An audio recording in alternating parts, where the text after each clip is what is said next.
NC State's coming to play Clemson this Saturday, 12 o'clock on ABC. I'm going to talk about the game, going to talk about the replacement quarterback for NC State here in just a second.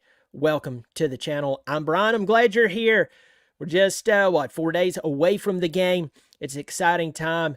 This is the first conference game for Clemson, so it's going to be a lot of fun to talk about. If you like talking Clemson football, if you like talking college football, I hope you'll subscribe. It is free.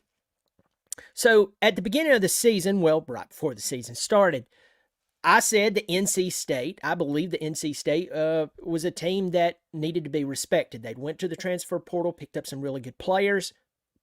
I'm not going to go through all my doting on Grayson McCall, but I did say that Grayson McCall had injuries while he was at Coastal Carolina. Last year, it was so bad that there was speculation he may never play again. Now, I don't know if that was at Coastal Carolina or overall, but from my understanding, he could have potentially had to walk away from the game. That was my understanding. But I said that if he stayed healthy, there was a good chance they would have a good season. I'm not going to go through their entire roster, but I want to say Jordan Waters, the running back for them. He was the running back at Duke last year that gave Clemson fits. They also picked up Noah Rogers. He transferred out of Ohio State back to that Raleigh area. I want to say he was one of the top, if not the top wide receiver coming out of high school. So they have some really good things. Obviously, KC Concepcion, the guy can play. He's electrifying, had an incredible freshman campaign last year. But the question was about their defense. And so I had the guys from Locked On Pack on here during the summer, and I might try to get them on sometime this week.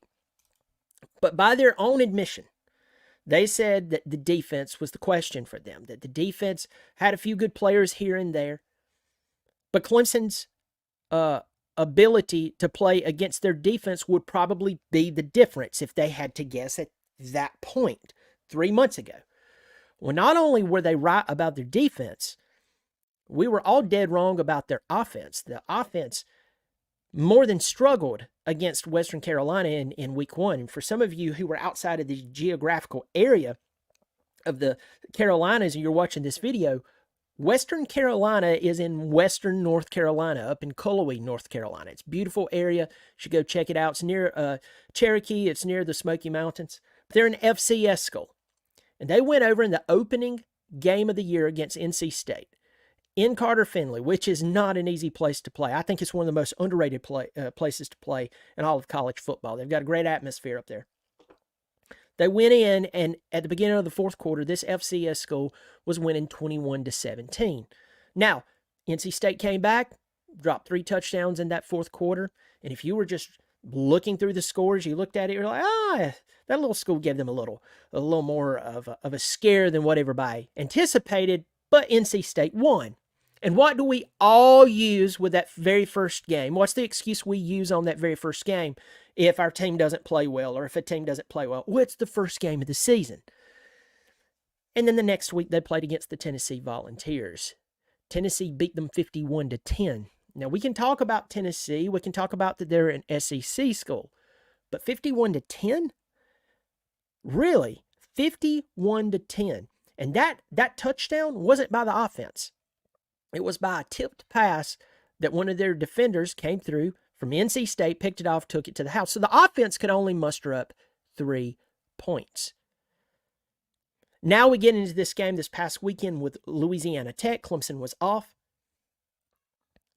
And Grayson McCall starts the game. And they're just struggling with Louisiana Tech. It was not a good game for them. And in fact, as I'm talking, I'm going to pull up the box score. At one time, Louisiana Tech was actually beating them. And then Grayson gets hurt, unfortunately. I'm a big fan of his. I wish him the best. But he gets hurt, and they bring in a young man. I believe his name is C.J. Bailey. Now, C.J. Bailey is tall. I mean, he's unbelievably tall. I think he's around 6'6". He's out of, I believe, Chaminade, Madonna. That's a really, really well-known powerhouse football school in South Florida. So if you've ever thought you've heard that name, you thought right. But he came in, he led them to victory, and now he's going to make his start against Clemson.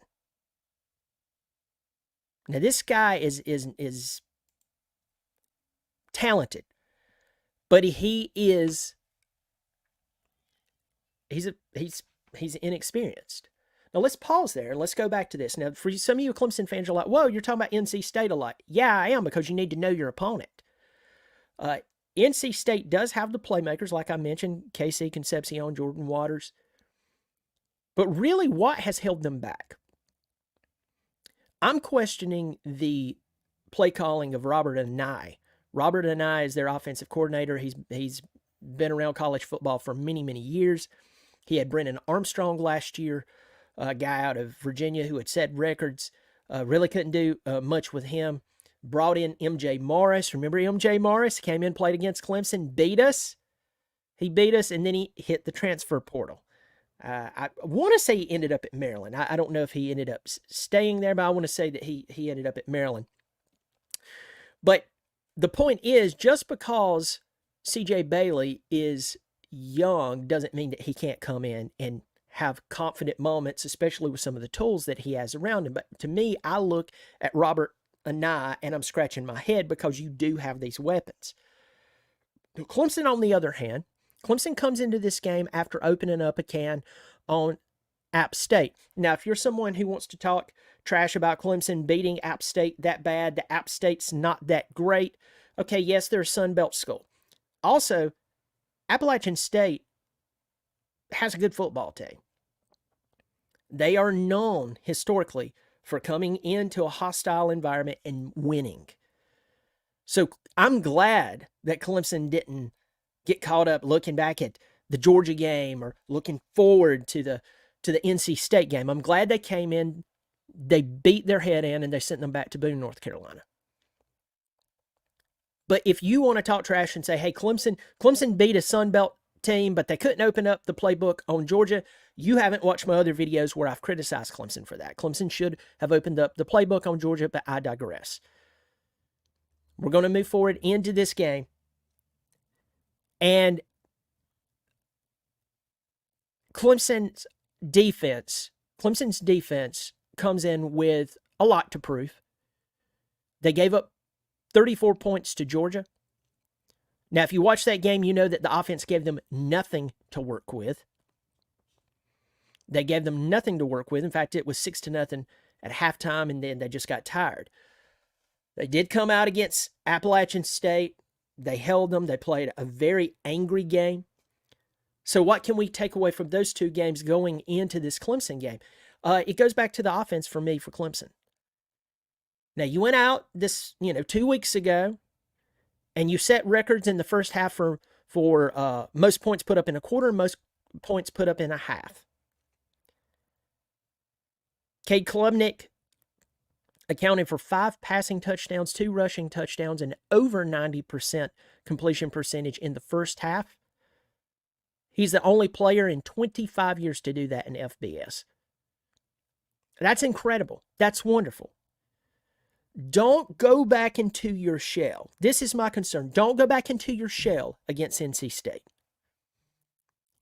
NC State has struggled all season. They struggled with Western Carolina. Tennessee embarrassed them like I haven't seen NC State be embarrassed by anyone in a very, very long time. You have this toss-up game with Louisiana Tech, which shouldn't have been a toss-up. NC State should have won that ball game. And now you're coming into a hostile Death Valley. By the way, NC State has not beat Clemson in Clemson since Phillip Rivers was the quarterback back in 2002. That's how long it's been. So, Clemson is a 20-point favorite in this game. They're a 20-point favorite for a reason. Everybody looks at NC State. They see how poorly they've played up to this point. Like bad. It's not good. This is not even trash talk. This is just look. I've watched NC State play because I've wanted to watch Grayson McCall, and I knew that they were the third game of our season. They were the dark horse for a potential ACC championship berth. And they have crashed and burned. Terrible. The only team that has done worse than them, not only in conference, but maybe in the country, I'll go out and say in the country, is Florida State. You could say, well, Florida looks terrible. Florida had no expectation other than what they're doing. Florida State, on the other hand, if you would have told someone 5 weeks ago that Florida State would be 0-3, they would laugh at you and punch you in the face. Florida State's 0-3. So at least NC State hasn't done that. What's the keys to this game? First off, you are playing a freshman quarterback, C.J. Bailey. And he's tall and he can see over the line and so on.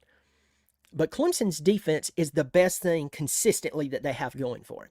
And I expect Wes Goodwin to go after this young man. I expect Wes Goodman to try to confuse this young man.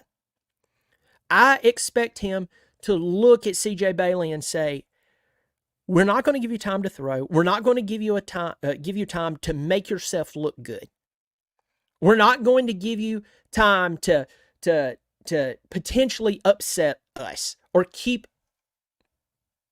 your team in the game. Next up, you got to look at Jordan Waters. Now, I know you're thinking KC Concepcion. How can he get the football other than a jet sweep if C.J. Bailey can't throw it to him? But Jordan Waters, the running back for NC State, he has 156 yards this year on 37 carries, 2 touchdowns. I expect Clemson to go after him as well. I expect Clemson's defense to take him away, put the game on the shoulders of the freshman quarterback, only to give him some confusing looks. Now, KC Concepcion's he's going to get his. He is. The guy's talented. Guys like him, they're going to get some good plays here and there. Don't be shocked if he does. He's that good. He's a guy that truly, if you get him out in space and get the ball to him, he's extremely talented. He will have some good plays. But I fully expect Clemson to go after this quarterback by taking away Jordan Waters right off the bat. You're not going to run against us. And we're going to make this 6'6" freshman have to play against our defense. Let's talk about Clemson's offense. Now, I criticized Clemson last week for showing their playbook in a game they didn't have to show their playbook. And some of you disagree with me, and that's fine, to each their own. Brian, you're never happy. Nope. I'm not happy when you lose a game by 31 points in the biggest game that you'll play this regular season. And then try to peddle, it was the first game. It was Georgia's first game. Well, we wasn't really comfortable with a second-year starter who's been in the program for 3 years playing quarterback for you. The excuses go on and go on and go on and go on. Here's what you need to hear. Clemson was scared to death of Georgia. And that should scare you, that's where the program's at. But talking about this NC State game, Clemson cannot go back in their shell and not be explosive. But I would go as far as to say, you've already shown your playbook. Start simple. Give the ball to Phil. See what Phil does. And then start Wesco. Start Moore. Put Williams out there. And once they start to buy on the run, take the shot over the top. Like you did against Appalachian State. Or you can do vice versa. Take a shot right over the top. Stretch them, then hand the ball to Moffitt. I don't care as long you've already shown the playbook against a Sunbelt team. Go in there and dare NC State to stop you, because I'm going to tell you this. NC State had a very difficult time stopping Western Carolina. And Clemson has more talent than Western Carolina. I know they do. So the keys to this game is Clemson does not need to go back into their shell. Now, I didn't say go out there and run fake punts and stuff, but I am saying you've already shown your playbook, so go ahead and beat a bad team bad. I cannot believe that NC State is this bad, and I'm telling you, I would go back to Robert Anaya. Yeah, I don't know this guy personally, obviously, and I'm not just sitting here talking trash about the guy. The guy makes a lot of money to coach a game, so he's a big boy. He'll be fine, and I'm not trashing him personally. But to me, Robert Anaya reminds me a lot of Rob Spence. You remember when Dabo Swinney was hired as the interim head coach, his very first move was he fired the offensive coordinator, Rob Spence. He was called the evil scientist. Do you remember this? I know it's 16 years ago. You remember the evil scientist? Oh, man, Rob Spence, he is so smart. Folks, listen to me, folks, for just a second. I care about results. I don't care if you can go to a dry erase board and scramble my brains with plays and strategy and ifs, thens, and blah, blah, blah. I care about results. So if you have 1,500 plays in your playbook, but they either A, all look the same, or your team can't remember it, that's not a smart approach. And that's what happened with Rob Spence. And what I've heard about Robert Anaya is that Robert Anaya is a guy, oh man, he's very intelligent with the game. I mean, he knows the game in and out. He's an evil scientist, basically. Yeah. His team can't score a touchdown when it matters. They can't. Got weapons all around him. Had weapons last year. Can't score. So I am questioning Robert Anaya's effectiveness at NC State. Now, y'all know me. I'm not an NC State fan, but just stepping on the outside looking in, I just think that there's a massive problem there. And then how bad this defense is, I don't know. But I will tell you this. This is NC State's last real ball game. As I said, I had the guys from Locked In Pack here. And I know next week they play Northern Illinois, who is, number 23 in the country. It's going to be on the CW. But before this season, we all said that NC State has a 2-game season. They play Tennessee, they play Clemson, and then a bunch of the games are just really, really blah. And I'm not ready to anoint Northern Illinois as good or bad. Let's wait and see. But I'll guarantee you playing Tennessee and Clemson's way more difficult than playing Northern Illinois. And so NC State, I think they're staring down Dave Doran. They're staring him down. They're like, hey, listen, you've got us to 8 and 9 wins. We can't crack 10 wins. There was one season, I think one team didn't go to the bowl game or what. I can't remember what it was. And a lot of people says, hey, that would have been their 10th win, and maybe it would have been. But that's one season. What about the other ones? I think NC State's getting tired of Dave Doran. I really do. I think that they're tired of just staying an 8 or 9 win season and staying an 8 or 9 win team, and they're just sick of it. And you throw insult into this that you played Tennessee, your first real team of the year, you lost by 41 points. You're playing Clemson this coming week, or this, in a few days. Clemson is a 20-point favorite. This is a Clemson team that got blown out just a few weeks ago when they played a real team. And I love my Tigers, but I'm going to tell it like it is. Clemson came out and floundered against Georgia. And yes, they can progress and they can get better, blah, blah, blah, blah, blah. That NC State is a 20-point underdog says a lot about the state of NC State. So I'm calling Clemson to win this ball game somewhere around 30-10. I think I've picked that score a couple of different times this season. I don't know. It just makes sense for me. If Clemson opens up the playbook, it can get worse. But Clemson's really good at stopping Clemson. Some teams they don't even have to try to stop Clemson. Clemson stops themselves. I'm talking about offensively. So I'm hoping that week one, Clemson learned everything they needed to learn. And if they were trying to build character by losing, they went ahead and got that out of the way. And now they're serious about playing football. And I'm really aiming that towards the offensive coaches and our head coach. Because if Clemson comes out and plays really good, solid, aggressive football, you don't even have to do anything crazy, but just come out first play to last play and bring it against NC State. You know what? I'm going to change my score. I see Clemson winning somewhere in the 35-10, 35-13 range. NC State is that bad. It is that bad for them. So I'm calling the Tigers winning somewhere 30-10, 35-13. Let me go to the comment section and see what you have to say. I'm going to go through this really, really quick. We got Still Gamble. Donut Dave is in for a rough weekend. Go Tigers. Good to see you, my friend. Ridge Runner. Hello, my friend. Hope our offense shows out. Yes.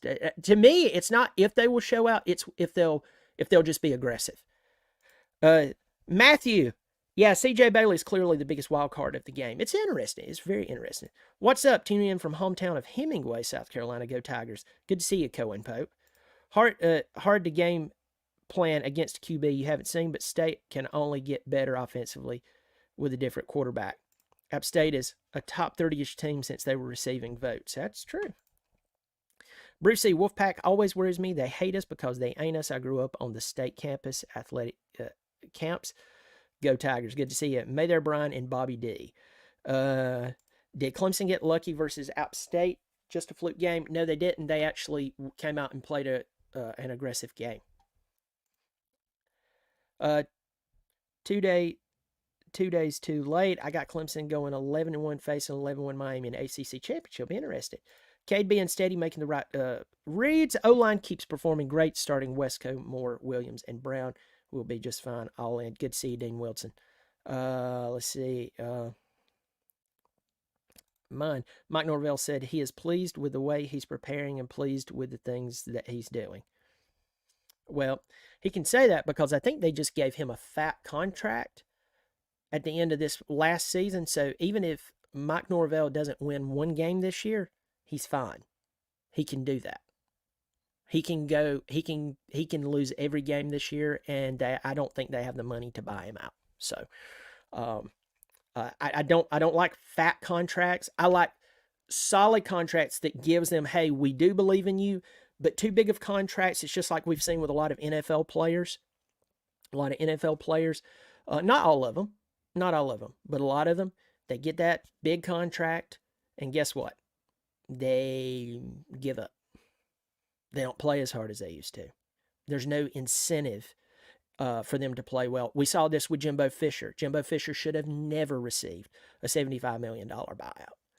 Dabo Swinney, I appreciate Coach Swinney and what he's done. Coach Swinney shouldn't have a $60 million buyout.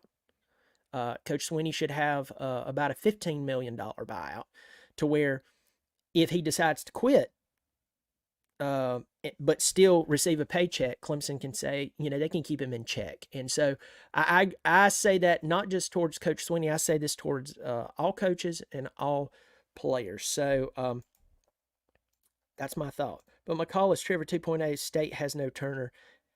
Yes, you're picking on me because I praise Grayson McCall. Grayson McCall is an extremely talented player. I've seen him play. I've seen a lot of talented players play.